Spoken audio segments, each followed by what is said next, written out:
So, one day, while Jesus was traveling near the Sea of Galilee, he decided to speak to his disciples about what it means to follow him. Jesus went up on a mountainside and gathered his core disciples around him. The rest of the crowd found places along the side of the hill and at the level place near the bottom in order to hear what Jesus taught his closest followers. Found in Matthew 5:3-12, the Beatitudes guide us through a series of virtues and the divine blessings that accompany them. So, let's take a deeper look of what Jesus said. Blessed are the poor in spirit, for theirs is the kingdom of heaven. Imagine standing at a crossroads, one path leading to worldly riches, the other to spiritual depth. To be poor in spirit is to choose the latter, embracing humility over pride, acknowledging our profound need for God's grace. It's a recognition that without God, our spirits are like empty vessels, longing to be filled. This beatitude is not about material poverty, but a state of the heart that understands its own spiritual bankruptcy and yearns for the riches of the kingdom of heaven. In this world, where self-reliance and independence are glorified, admitting our spiritual poverty can seem counterintuitive. Yet, this admission opens the door to the kingdom of heaven. It's like a child, arms wide open, acknowledging their dependence on their parent. In that vulnerability lies great strength. This beatitude beckons us to embrace our limitations and to find our true worth and identity in God's loving embrace. It challenges us to strip away the facade of self-sufficiency and to stand bare in the truth of our need for divine intervention. To be poor in spirit is to embark on a journey of genuine self-discovery where the ego is dethroned and the soul finds its true home in the vastness of God's kingdom. It's a call to humility, where the realization of our own spiritual poverty becomes the very key that unlocks the riches of God's endless mercy and grace. Blessed are those who mourn, for they will be comforted. There is a sacredness in tears, a language of the soul that speaks when words fail. To mourn, as Jesus speaks of it, is to experience a deep, soul-stirring sorrow, not just for personal loss, but for the brokenness of the world, the pain of sin, and the distance it creates between humanity and God. This mourning is not a mere wallowing in sadness. It's a profound understanding and feeling of the weight of our collective fall from grace. In this beatitude, Jesus recognizes and honors the depth of human emotion. Mourning, in this context, becomes an act of spiritual courage. It's an acknowledgement of the pain and suffering that sin has caused, both in our lives and in the world at large. This mourning goes hand in hand with a yearning for redemption, for a restoration of the broken to wholeness. But in this mourning, we are not left comfortless. Jesus promises that those who mourn will be comforted. It's a divine assurance that our tears are not in vain, that our grief is seen and heard.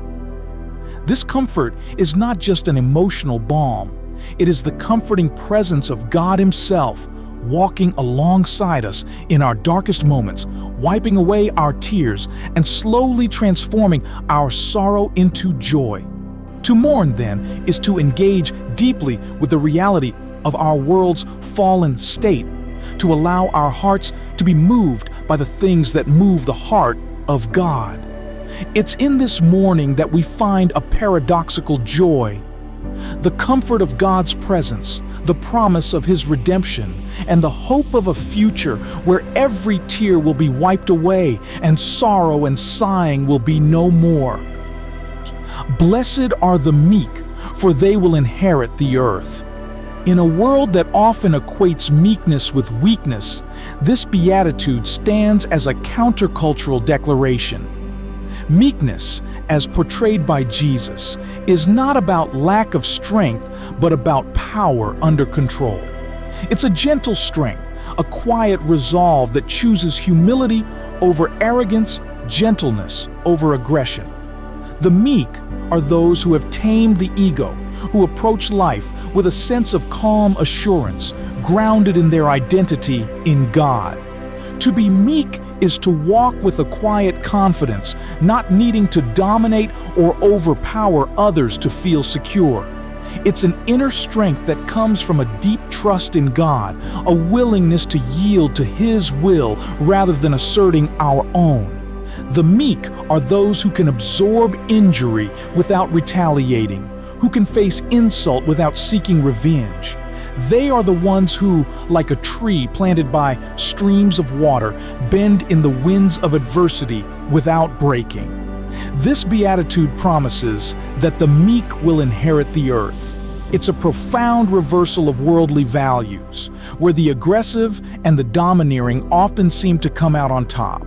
But in God's economy, it is the meek, with their quiet strength and humble spirit, who will truly possess the earth.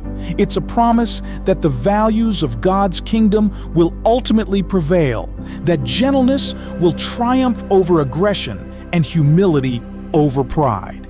Embracing meekness, then, is to embody a strength that is rooted in gentleness, a power that comes from a place of deep trust and surrender to God. It's a call to live in a way that reflects the heart of Jesus, who said, "Take my yoke upon you and learn from me, for I am gentle and humble in heart, and you will find rest for your souls." Matthew 11:29. Blessed are those who hunger and thirst for righteousness, for they will be filled.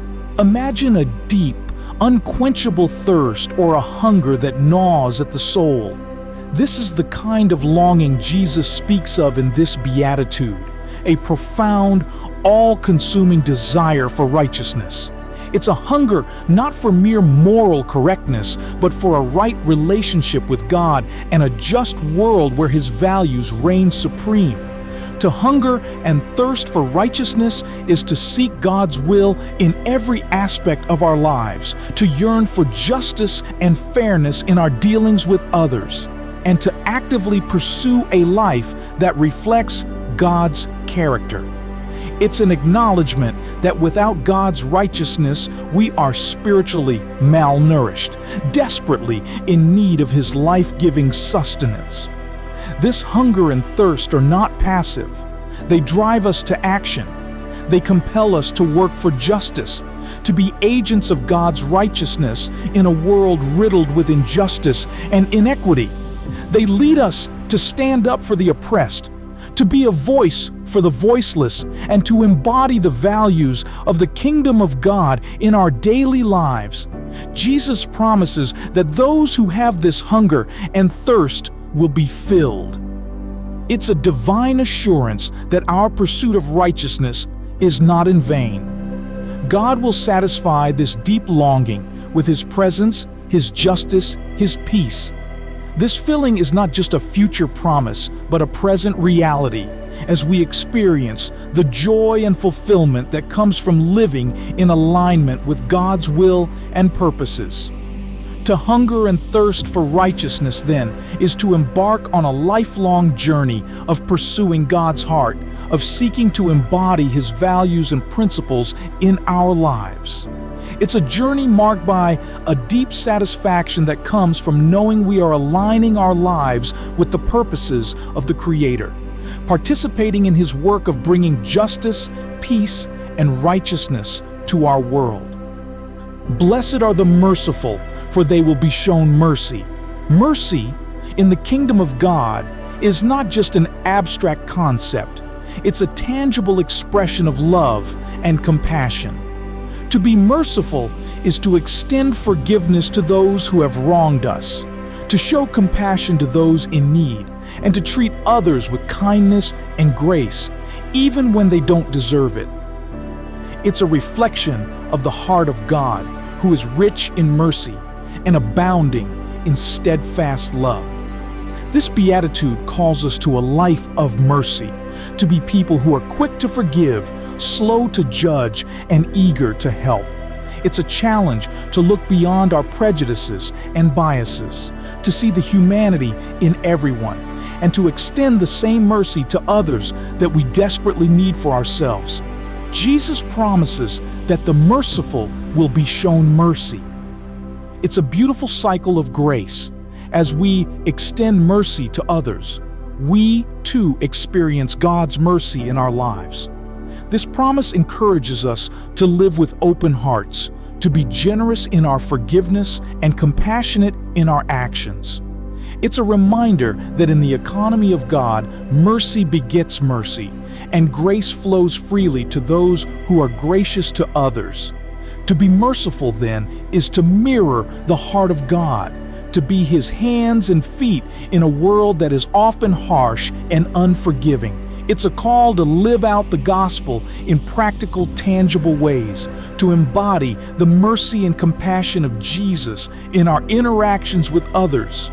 As we do so, we not only bring healing and hope to those around us, but we also open ourselves up to the transforming power of God's mercy in our own lives. Blessed are the pure in heart, for they will see God. In the heart of this beatitude lies a profound spiritual truth. Purity of heart is a gateway to experiencing the divine. The pure in heart are those whose intentions, thoughts, and actions are not fragmented by conflicting desires or motivations. Instead, their lives are marked by a singleness of purpose towards God, akin to a stream flowing unwaveringly towards the ocean. This purity is more than just moral uprightness. It's about the inner sanctity of one's soul, where the deepest desires align with divine will. Imagine a heart uncluttered by pretense, deceit, or duplicity. A heart that mirrors the simplicity and sincerity of a child. Such a heart sees God not as a distant, abstract concept, but as an ever-present reality. In this beatitude, Jesus reveals that to see God is not merely a future promise, but a present possibility. It's about perceiving His presence in the mundane and the sacred, in moments of joy and trials. The vision of God here speaks of a profound spiritual awakening, an intimate encounter that transforms the very core of our being. This beatitude invites us to embark on a journey of internal cleansing, urging us to sift through the layers of our hearts, to let go of anything that hinders our undivided devotion to God. It's a call to integrity, authenticity, and spiritual transparency. The pure in heart are not those who are perfect, but those who seek God with an honest and unadorned heart. The reward for such purity is breathtaking, to see, know, and experience God in a way that is deeply personal and life-changing. Blessed are the peacemakers, for they will be called children of God. This beatitude stirs a call to action that resonates with a profound sense of purpose and identity. To be a peacemaker is to engage in one of the most divine acts imaginable. In a world often fractured by conflict and strife, peacemakers are the artisans of harmony and reconciliation. They are not mere passive observers or avoiders of conflict. They actively sow seeds of peace, nurturing them with empathy, understanding, and patience. Being a peacemaker involves a deep commitment to healing divisions, bridging gaps, and restoring relationships. It means to mirror the reconciliatory heart of God, who, through Christ, sought to reconcile humanity to Himself. Peacemakers extend this divine initiative, striving to mend what is broken, to bring together what has been torn apart. This role transcends mere diplomacy. It's a mission infused with the transformative power of love and grace. Imagine the courage it takes to stand in the middle of hostility, armed only with the principles of love, forgiveness, and justice. Peacemakers dare to envision a world where enemies can become friends, where understanding can replace prejudice, and where healing can triumph over hurt. Their work is often thankless and arduous, yet they persevere, driven by a vision of a world reflecting the peace of God's kingdom. The title, Children of God, is not just an honorific, it signifies a profound identity. To be called a child of God is to be recognized as bearing the family traits of the divine: love, mercy, and peace. It's a declaration of belonging, of sharing in the divine nature, and participating in the sacred task of shaping a world that reflects the harmony and wholeness of God's kingdom. Blessed are those who are persecuted because of righteousness, for theirs is the kingdom of heaven. This beatitude speaks to the heart of spiritual resilience and moral courage. It acknowledges a harsh reality. Standing for what is right can often lead to suffering and persecution. Yet in this acknowledgement lies a profound promise and a call to unwavering faith. The kingdom of heaven is promised to those who, in the pursuit of righteousness, face opposition, misunderstanding, and hostility. Persecution for righteousness is not about seeking martyrdom or wearing suffering as a badge of honor. It's about a deep commitment to God's justice and truth, even when it's unpopular or dangerous. This beatitude echoes the experiences of prophets and saints who stood against the tide, who spoke truth to power, who lived out their convictions in the face of scorn and danger. Imagine the inner strength required to maintain integrity when the world seems against you. Those who are persecuted for righteousness are not quixotic dreamers. They are realists who understand the cost of discipleship. They are individuals who see the world not just as it is, but as it should be, and who strive to live out that vision in their daily lives. Their faith is not a quiet, private affair. It's a dynamic, active force that challenges injustice and advocates for the downtrodden. The promise of the kingdom of heaven is both a future hope and a present reality. It speaks of a realm where God's will is done, where justice, love, and peace reign supreme. For those who suffer for righteousness, the kingdom of heaven is not just a distant dream. It's an assurance that their struggles are not in vain, that they are part of a larger divine narrative that bends towards justice and righteousness. This beatitude invites us to a life of moral bravery, encouraging us to stand firm in our convictions, assured of God's ultimate vindication and reward. If you want to learn more about this topic, please watch these videos. Subscribe to the channel and share this video.